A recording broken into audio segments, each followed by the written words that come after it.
how good was the results out of Virginia in the United States, where you could see how excited CNN was in having to report that a Republican won.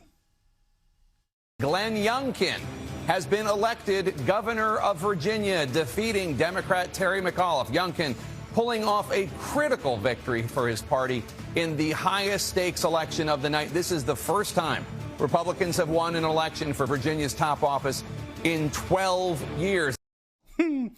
He won, and he won by just enough. Remember, anything other than a 5-point win for the Democrats was apparently going to signal further problems for them next year. I've explained before about how this is the bellwether about what happens at the parliamentary elections, which of course effectively is the handbrake on the presidency. As for statewide, not the most beautiful looking state map you've ever seen, but still, this is what it actually looks like in Virginia. Most of it red, that's the rural areas. Then you get a little bit closer to Washington, D.C., that's where all of the blue vote was.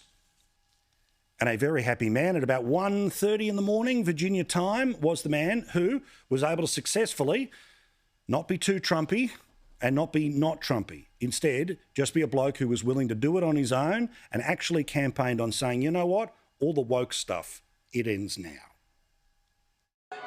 All righty, Virginia, we won this thing! Now, to give you an idea, Virginia ain't old school Virginia. For a very long time, it has been basically a bet the house on it that it'll be a blue state at both the state and federal level.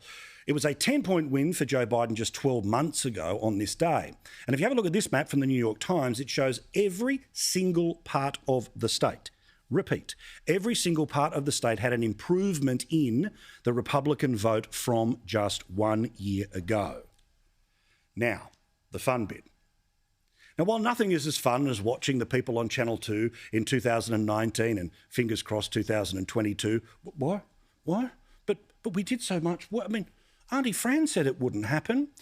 Let's have a look at some of the lefty media reactions when they realised they were going to lose. I will tell you, somebody high up in McAuliffe's camp who was there with McAuliffe put it this way to me about an hour ago. It's a bloodbath. More, please. First of all, it's not over. You do have the grassroots folks out there fighting for this on the Democratic Party side. The stakes are high. When this election is over in Virginia, we will know. Have we seen the emergence of the Delta variant of Trumpism? Seriously? The Delta variant of Trumpism. And of course on MSNBC, where they're still sucking their thumbs, it's all Fox News' fault. Cue another 6-part special on the ABC. I mean, even if Youngkin comes close and doesn't win, it still will be. I mean, to have the Fox News Channel, our friends at the Fox News Channel, building their programming, particularly their primetime programming around this for months, they're building a campaign platform for conservative candidates to run on it everywhere, even though it's not actually taught anywhere, even though it's not a real thing. I mean, there's nothing you could pay for in any campaign that would equal the kind of free help you'd get from that sort of conservative media, just fire hose on the issue. So they were all in on Trump, but he lost. And then they were all in on Youngkin and he won. And somehow the voters couldn't tell the difference. People make their choices at state and federal, year this way, that way. People swing.